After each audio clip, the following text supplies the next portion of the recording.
Oh, excuse me. We're going to reconvene our hearing and continue to hear from Doug Farnham. No order. Thank you, Madam Chair. So I'll move now into focusing primarily on the American Rescue Plan Act, state and local fiscal recovery funds.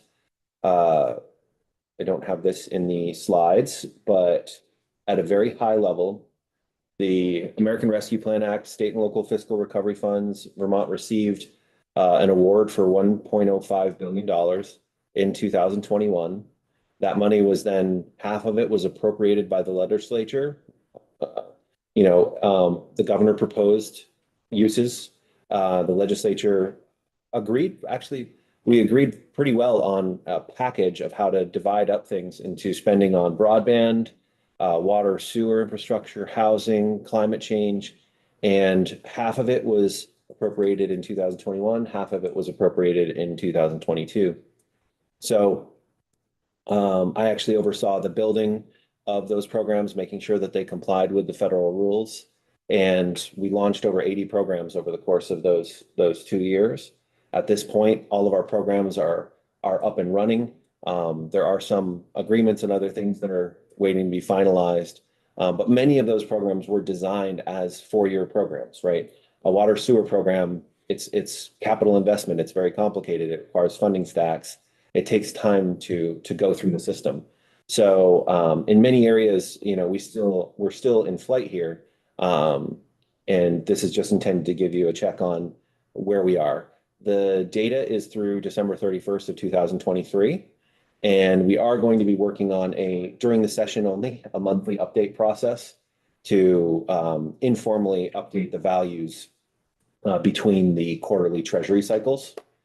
And so the first thing I'd point you to on the right-hand side of the screen is that's basically how our money is broken out right now, how the 1.05 billion is broken out. So 383 million has been expended. It's out the door. It's been used on a treasury eligible task. So a little bit more than a third of the money is expended and done. I think from an economic stimulus perspective, that's a good thing because it means we still have 680 million or so that will still be going through the system and still helping support our challenged economy. 355 million, that has formal grants or contracts obligating it. So that meets the Treasury formal definition of an obligation. All the uniform guidance requirements, it's all packaged up and fully awarded. So that's an important status because by the end of the year, by this December, so a little over 10 months, we have to have all 1.05 billion obligated. So the next 3 sections still have to, by the end of the year, change into obligated at a minimum. The 172 million, 171,990, that is in the awarded status. That means our programs have taken in applications, have reviewed, and have transmitted to a recipient that they are being awarded X amount of money. So I think that's not a treasury status, but I think it's very important for the legislature to know it's a measure of progress. And it also means we'll be working on those grant agreements. We'll be finalizing those awards very soon. In many cases, it comes down to just exact terms and working out the reporting methods and everything. So we are seeing a large amount of money in that status. So I think I would consider that status very difficult to pull back from. We've, sent an official email from the state saying we're going to fund this project for you. And then the next status is where we have a program defined. We have a project that money is allocated to, a larger project from a treasury perspective, and it hasn't been sent to a specific subrecipient or specific use yet. So that's 63 million, and then 74.9 million, that's in a status where it's in a program, but it hasn't entered a project. It hasn't entered a very specific use yet. So when we're looking at where our potential reversions are coming from, it would primarily be in the 74.9 and the 63.3 categories. It wouldn't really come from the awarded, the expended it couldn't come from. We sometimes get returns of funds, but they're very small. And the obligated side, it could come from there as well. If a program, we granted out the full amount and then the subrecipient says, okay, we're done, we can return X amount of money. That's happened with some UVN programs. But most of the potential for reversion is in those top two categories. And then, so we have until the end of this year to get that formal obligation met. That's one of my, aside from flood recovery, that's one of my primary duties, is to make sure we make that mark and we do not return any money to Treasury because of the obligation deadline. Once that deadline is met, we can, under certain circumstances, re-obligate to other projects after December of 2024. So there is some flexibility if a project completes and there's money left over, or if a project falls through, which happens with housing and environmental projects all the time, unfortunately, right? You know, despite the best plans, sometimes a project doesn't go through. Treasury will allow us to re-obligate those monies to other projects. And then we have until, sorry, Madam Chair, yes. Will they allow us to re-obligate after December 24? Yes. Yes, up until 4 months ago, Madam Chair, I would not have been able to answer that question. They released another interim final rule specifically on their definitions for obligation. So we have a much higher degree of clarity on how they intend to treat obligations. We also have to, and one thing that's not captured in these numbers, we have to estimate how much money we intend to spend on admin costs in 25 and 26. And we know we have to give that number to the Treasury in April. And for scale, we created about 80 limited service positions related to ARPA. So that's most of the administrative cost, is funding 80 limited service positions across state government. And that will be, we'll know what our estimate is in April. Unfortunately, Treasury is being very rigid in that they say, we give them our admin estimate and they consider that obligated. So it'll be part of this math for 12/31/2024. But if we try to reduce that admin amount at all, we have to then send the money back to Treasury. So we're forced to do a conservative admin estimate. And then I will be able to figure out how to pay for those positions beyond that conservative estimate. I just got to get it close enough that I can convert the other expenses. But it's a very... How much are you talking about?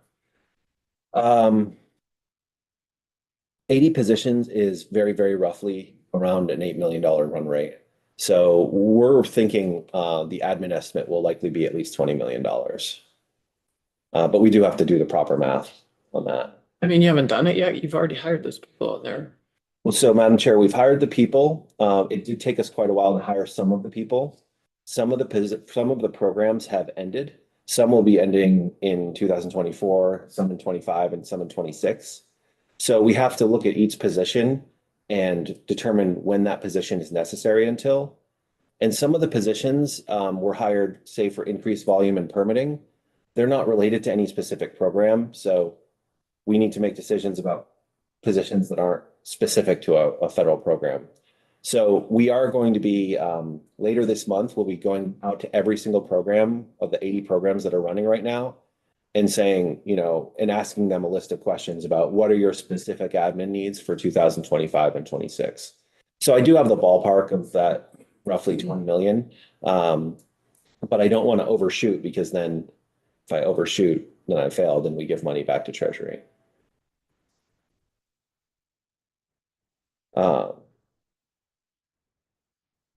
And then of course the other deadline of 12/31/26 to expend, that we've seen good progress there. We've since the last quarter we spent another $49 million.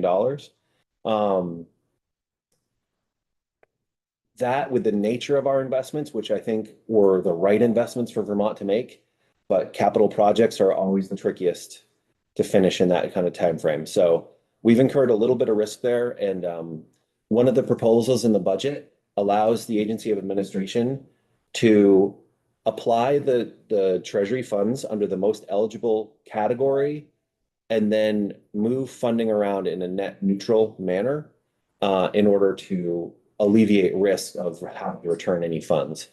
So basically what we'd be doing is, if we look at a project and it's still a project that just needs to happen because it's a priority area, we could take that funding, apply it to payroll, for instance, that's eligible under the ARPA rule, take the general fund that was funding that payroll and apply it to the ARPA program. So the ARPA program can continue under the requirements that the state legislature set, but it would no longer have any timelines associated with it. So for some programs, we'll be able to, if we get this additional authority, we'd be able to cure some programs that need to continue running, but might run past the 12/31/2026 deadline. And that would also, if we apply that tactic, we would be doing it in this calendar year, and it would allow us to also be a mechanism for meeting the obligation timeline. Because when we obligate and expend against payroll, that all happens at the same time, and we'd be able to formally expend the Treasury funds, even though they were continuing to support Vermont programs. And that is a federal approval that you're seeking. So it's an eligible category. It's state legislature approval. We're seeking to be able to do that. Right now, the agency administration can apply the most ideal eligibility category under the rule, but the money, because of the way the authorities work, the money has to stay in place. So we couldn't move money outside of a business unit. That would be inappropriate without explicit authority to do so. So what we're asking for authority to do is take ARPA money, apply it to an area of government over here, and then move the general fund back to the originally approved ARPA program. And in some cases, we've had to put requirements on programs for federal guidance, uniform guidance. We'd then be able to relieve those programs of uniform guidance requirements as well, which would ironically allow them to run faster. And then they might actually finish in time because they didn't have the uniform guidance applied any longer. Give us an example of the uniform guidance, please.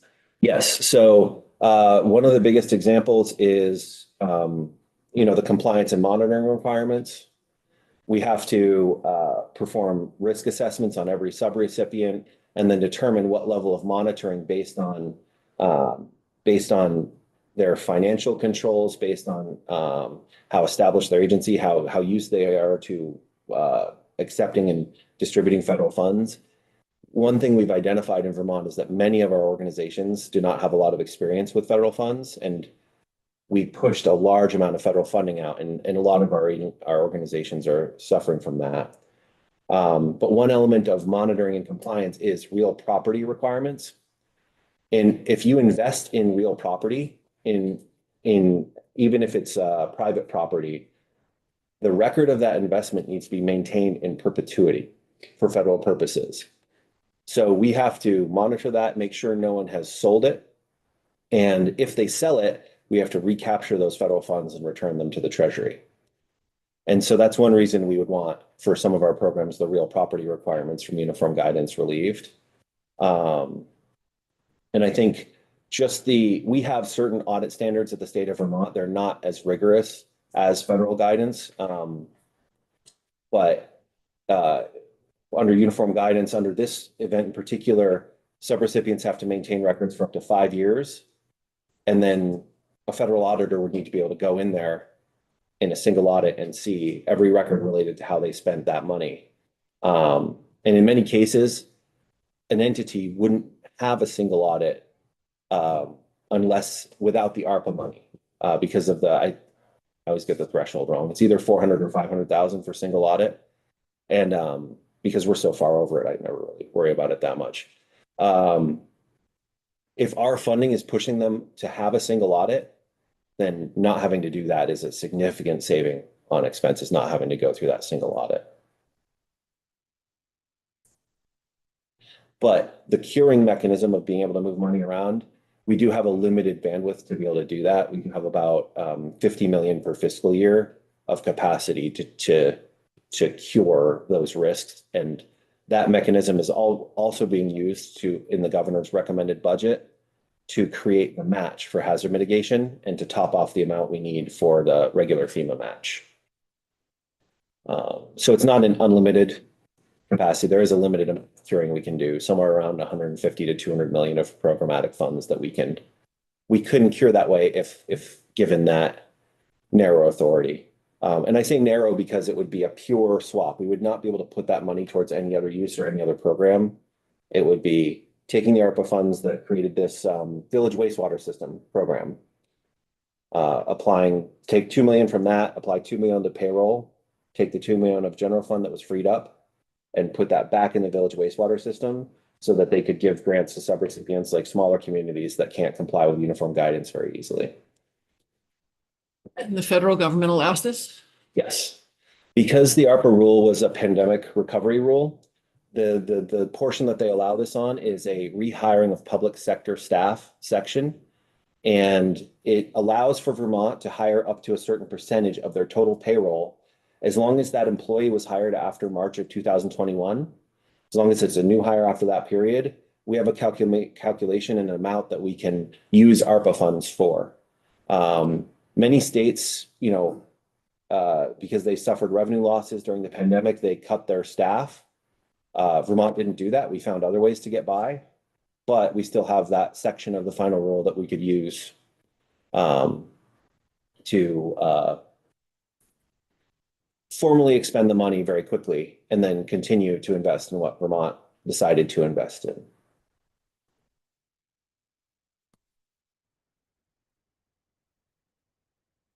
I have a lot of questions, but I also want you to get through your All right. presentation.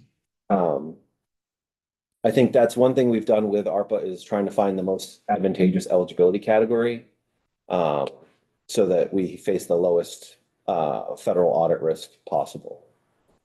I mean, what are the most successful projects that we've been able to complete with this money so far? Like, what are the, like, from where you're sitting and watching things get done in these 80 programs, which is a lot of programs for the state of Vermont?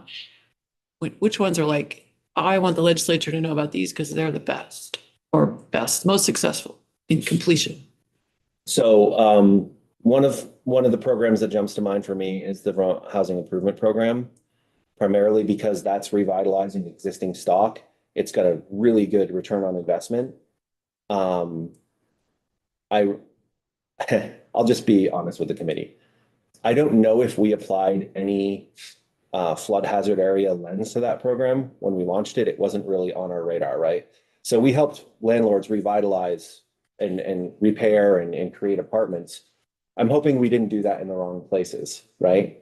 Going forward, that type of program, we should make sure we're investing in resilient housing and make sure we're investing in the right areas. All of the example apartments that I went to that were revitalized, they were not in a flood zone, they were okay. So it's just a concern I have that I just need to check up on. That program has been rather effective. The rural wastewater programs that ANR is launching, those are promising. I haven't seen a lot of the results from those yet, but we should start to see more results from that in 2025. So I on that first program that you just mentioned, I mean, I guess I could see, I mean, I think part of the federal requirement to track how the dollars are spent and then how they benefit a private landowner, basically, was there any obligation under, this housing improvement program for rent control? Yes. For Absolutely. like making sure it stays in long-term rental, or how if it changes hands, does it have an obligation to stay? Yes, Madam Chair. Absolutely. The program requires a 5-year covenant to offer the apartment at or below fair market rent. And it requires, for one section of it, it requires a 1-year lease with someone who is recently homeless. So for 1 year, we guarantee that, someone who's recently homeless has a location, and then we have 5 years where that property has to be offered for fair market rent or lower. We do have an affordability problem in Vermont that if you look at the median AGI and you look at fair market rents, it's not really affordable. But I think applying that pressure to try to get more landlords posting at fair market rent. If you look at fair market rent, for example, it's actually about 40% or 50% of what people are actually renting properties for in Montpelier right now. It's insane.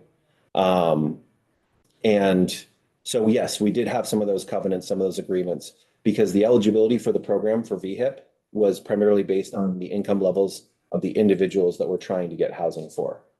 And that's how we qualified that program. Other elements of VHIP, we did use revenue loss which revenue loss relieves the state of many elements of uniform guidance. And it's a category within that 1.05 billion that allows us to spend the money as almost as if it were state money and run the program. In many cases, we could not run the programs under the Treasury rule without applying revenue loss. Most of our climate change and weatherization investments, most of that money was not eligible under the final rule.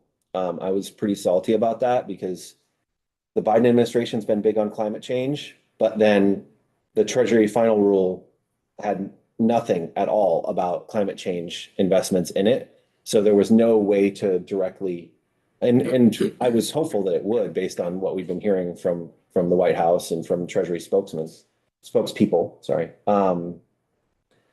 But we had to use revenue loss because unless we could justify it based on the income of the individual receiving the weatherization benefit, we had to use that category. And then it was able to function Tell us exactly what as drafted. category is. Sorry. So revenue loss replacement is similar to the rehiring of public sector capacity. What it allows Vermont to do is there's an assumption that the pandemic cost everyone money. Whether or not that assumption is correct, Treasury allowed Vermont to assume that our total revenue would have grown at a rate of, I believe, 5.1% per year. And then anywhere we came in below that amount of revenue, we were allowed to claim that as revenue loss eligibility and then spend the ARPA state fiscal recovery dollars as if they were state money. Oh. So that's the concept. We did lose money in meals and rooms tax and sales and use tax from when all the restaurants and all the shops were closed down.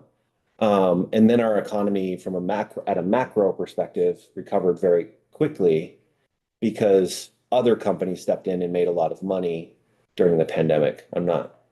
Luckily, I don't work at the tax department anymore, so I couldn't name names even if I knew them, but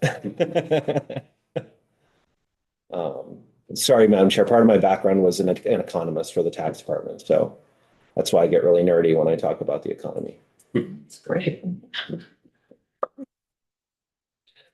So out of that 242 million that we calculated could be used for revenue loss, I would say half of that was used for our climate change programs. And the other half of it was deployed for programs to streamline them, to make sure to reduce their audit risk and to make it just possible to implement them as so great example of this, the Municipal Energy Resilience Program, Repsibilia, we could not have launched. We were looking at a situation where we weren't really sure if we could even launch that program and do it justice with the legislative intent. And the timing of this is important as well, because we got the revenue loss guidance after the legislative session ended. And then we were able to apply revenue loss to existing programs that the legislature had created.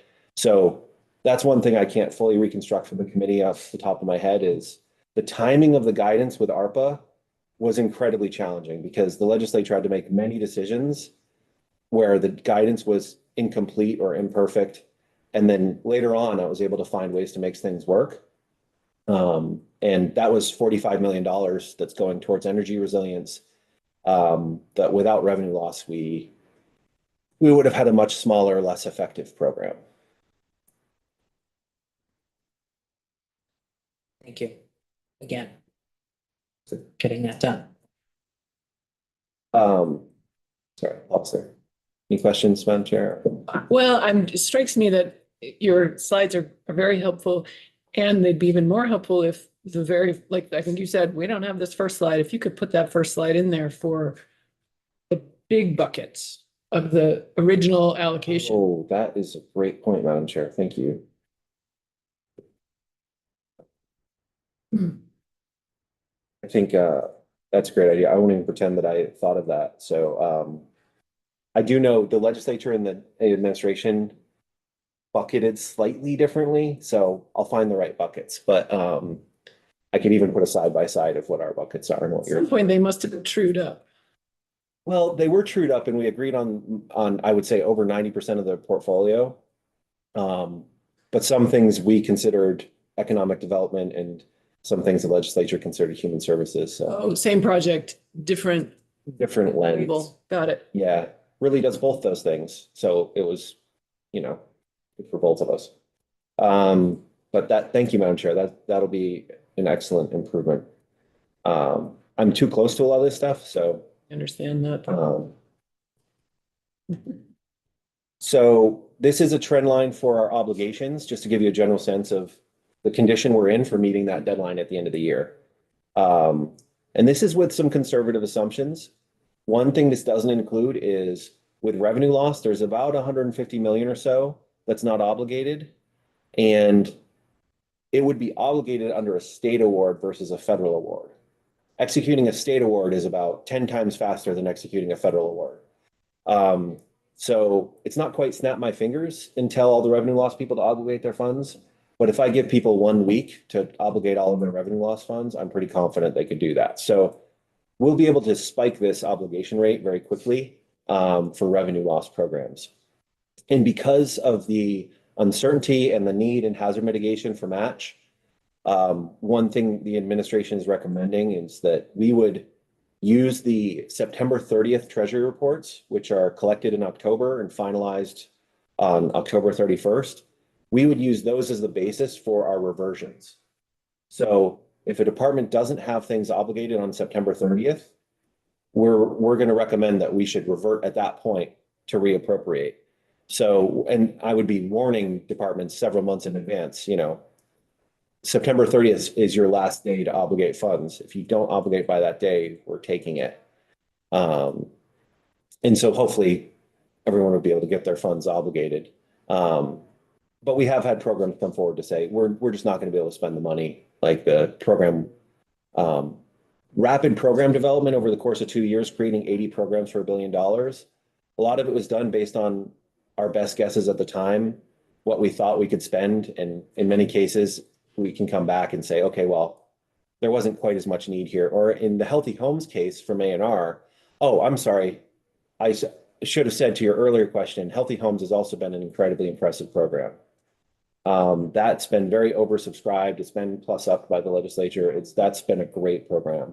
And we were able to relieve portions of that program from federal requirements to help it function more smoothly.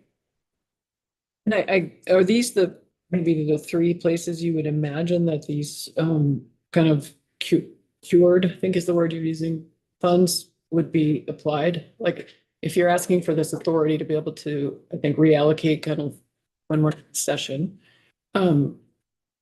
where would you be anticipating that money goes? It won't need to go to the Municipal Energy Resilience Program, for example, because that's revenue loss. So all of the revenue loss programs, no more curing is necessary. We already cured a quarter of our portfolio through doing that. So public service departments, weatherization programs, et cetera, they don't need this type of activity.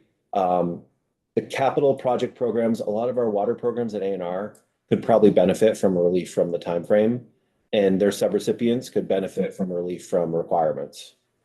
Not a complete relief, but dialing it back to state requirements and what A&R needs to know and what the state legislature needs to know.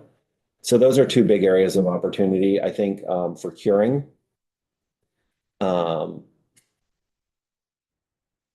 Possibly a portion of the money that went to VHCB. They have been they got the funds obligated to projects pretty quickly. And unfortunately, VHCB's housing projects, and this is in no way a slight on them, their projects are now incredibly expensive for a number of reasons outside of their control. So it's easier to spend money when your projects are extremely expensive. And again, no fault of theirs, just it's the market conditions and the cost of supplies and everything else. So it would probably be curing around the edges on some programs, looking at, oh, well, you're in, this extra 10%, these other, sometimes down to the award level of these 3 awards could really use relief from requirements because they just can't understand federal requirements or they don't have the staff to meet the federal standards. And we would cure specific awards in some cases. I mean, it's so interesting. Of course, it's great to get all this money, but how much of our spending of all this money is forcing costs of the HCB projects up? You're right, Madam Chair. That's absolutely a side effect of federal stimulus. I mean, it's definitely been demonstrated multiple times that yes, federal stimulus in massive amounts, and this was historic levels. So it's absolutely creating some inflation. Uh, yeah. Difficult to quantify, but it's there.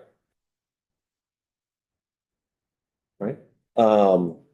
So I think the obligations, we're in a pretty healthy position. And I'm confident. One of the reasons I still receive a paycheck is that I'm not going to allow this to, us to cross this deadline without it fully obligated. The expenditure timeline is a little bit farther out. You can see that we're not in as healthy a position there. We're still within striking distance of having the expenditures, but we modeled this in a flat way, and many of our programs, especially at A&R, they are beginning to take off and they're beginning to see an upward curve on their trend lines. And we didn't assume any upward progress. We kept it flat. So our expenditures are not in quite as healthy of a situation, but we're still farther out, but still within striking distance there. And once we start to see a longer record of those programs accelerating, we might build that into our projections, but we didn't want to be overly optimistic at this point. This just gives you key agencies. And of course, one of my favorite things about the ARPA spending is that we put the most money in A&R. I think the water investments across the state of different types are foundational to any type of progress in Vermont if it's done properly. And second most, of course, being broadband. That has actually been extremely successful. I think, if you look, VCBB was actually, the Vermont Community Broadband Board was actually one of the fastest at obligating their funds, even though they had 150 million. They worked with the CUDs, the communication union districts, got that money obligated fast. And I mean, there's a huge need out there, and they're building a program from scratch, but I'm not concerned about them being able to expend those funds on time. They've been moving very quickly. And you can see they're the brown trend line in the middle. They've been steadily moving up on expending those funds. The Vermont State Colleges having a really high expenditure level, but for smaller programs, so the line is a little bit misleading in that one regard. But that in general is the last couple of slides are more detail if you want to look at particular agencies. I do have appropriation level detail on all of these programs, which I can share upon request. It can be misleading. It does change very quickly. It's already stale, right? Because it's through December 31st. But if you're looking for a general idea of where a particular program is on their spending, I have the obligation and expenditure figures by program and can share those, of course. NRV, of particular interest to us, is looking a little outstanding in his field, along with AOA. Yes, so and that is so for AOA, our entire appropriation is related to administrative costs. And that's one reason we don't have any forward-looking obligations. We're kind of a spend as we go. And then we'll be part of that effort to estimate the administrative costs. And then NRB is also almost entirely admin funds. From talking to them, they have a plan for how those admin funds will be deployed. So I'm not concerned that they won't be able to spend the admin funds. It's just they don't get, even though they have a plan from a treasury perspective, it doesn't get counted yet. But they will be part of that true up in August.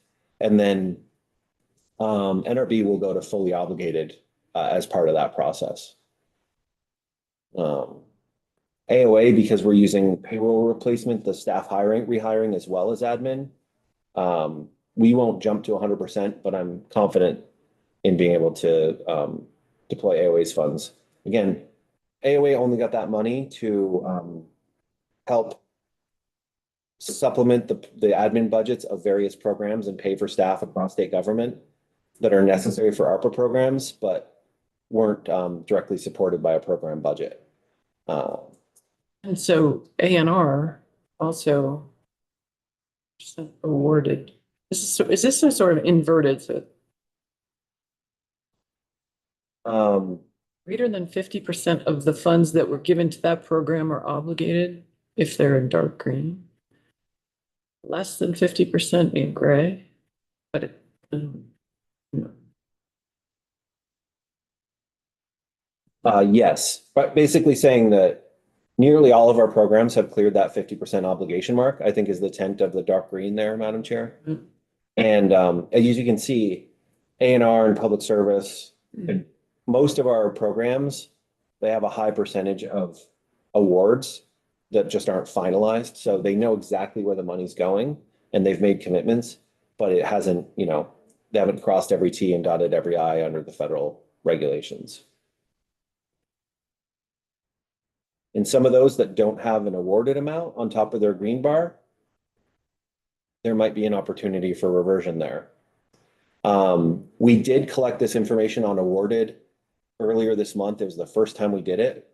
So there also might be a little bit of training and communication that we need to improve over the next couple months to make sure everyone is applying the definition correctly. What's confusing about this chart is that it has two ways of measuring the percent and not all of them go to the top. So do you see what I mean? Like, Yes, why wouldn't VCB be, or AOE, for example, it doesn't go to 100% ever. So what's missing there? they have some unobligated funds that are also unawarded. Okay. So some of their funds don't have a specific home yet. So they have a program, fully designed program, but not specific subrecipients lined up. Oh, Yes. Look for the bars that don't go to 100%. Right, and Vermont Department of Labor, for instance, that's one area where we have a reversion that was part of the governor's recommended budget. So we did have about 5 ARPA reversions that we'd identified during the budget construction. And that's where we're taking that $5 million of ARPA reversions and funding the Emergency Relief Assistance Fund for municipal match from back to the July flooding. But like, for example, at the NRB, what would the remaining funds be that would take us to 100%? Their admin funds, their costs are almost entirely administrative. So when we do that admin calculation for them and obligate what they need to spend, that should bring them up to 100%. so, man, Yes, you may. which ones have there been reversions on? Reversions to date, primarily were in the COVID paid sick leave program. There was a large amount reverted from that program. That was Department of Financial Regulation, which I can't read on my screen. So you see how they're down to 10%. Okay, They're giving most of their money back at the end of the day. The other programs were in AHS and workforce retention is reverting some funding. And they had previously reverted some funding last year as well, I believe. And then UVM and VSAC, some of their small programs that ran to completion, those programs are reverting funds, but one of them is like $25,000. So it's a closeout reversion essentially. Yeah. I mean, noting that we are not the workforce committee at all, but how can workforce retention money revert back in this labor market? I don't understand. What was that program for? Remind me. That program, I believe, so they have a number of programs related to recruiting and retaining nurses. The reason the money's reverting back is because they've fully funded the people that are participating in the programs, but the programs just aren't getting enough humans. There's not enough humans to retain to expend all the funds. That's my understanding, yes.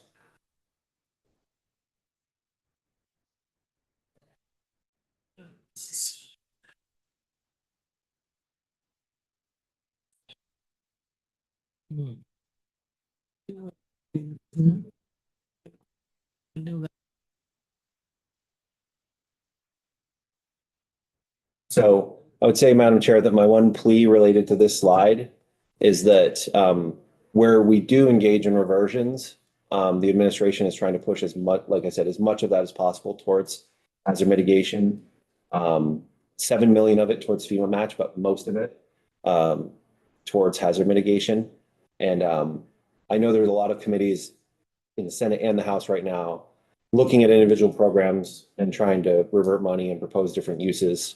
So everyone's trying to kind of pick apart the portfolio. And we would like, especially the water programs, to run to completion as much as possible. We don't recommend pulling funding back from those programs. They're important to our municipalities. They're important to our housing situation. Safe, resilient housing that's not going to pollute. I just see if I can tell you how this chart, what this chart is doing.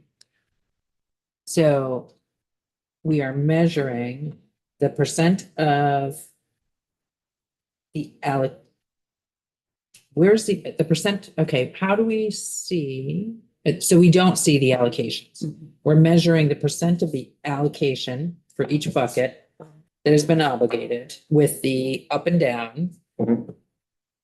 And the shades for the up and down indicate it's either more than 50% or less than 50%. How can we have more and less in the same? So Vermont Ag, let's go to ACCD. How can you Yes. have more and less? Two shades. We don't have more or less, and we can try to redesign this chart based on feedback as well. So ACCD shows up as green for being over 50%, and then they have some percent awarded. The grays don't start until you hit AOA. Let's stay with ACCD. Can you tell me what we can know about ACCD on there based on the vertical, Mhm. the colors, and how high? Well, no, the vertical. Okay, based on the not going vertical all and the the way up. colors. Yeah. Weird. Well, it's not going all the way up because it's not all the way obligated, but in some place, right? Award, it's not all. It's either at 100% or very, very close to 100%. If you combine the formally obligated, which is just over 70%, with the awarded, which is right around 30%. But it So should go to the top. I mean, yeah, we might want to have a line across that shows where you're hitting 100. One quirk of this is that the Vermont Community Broadband Board is actually slightly over the 100% mark because of we've got to fix something in the reporting, but Well done.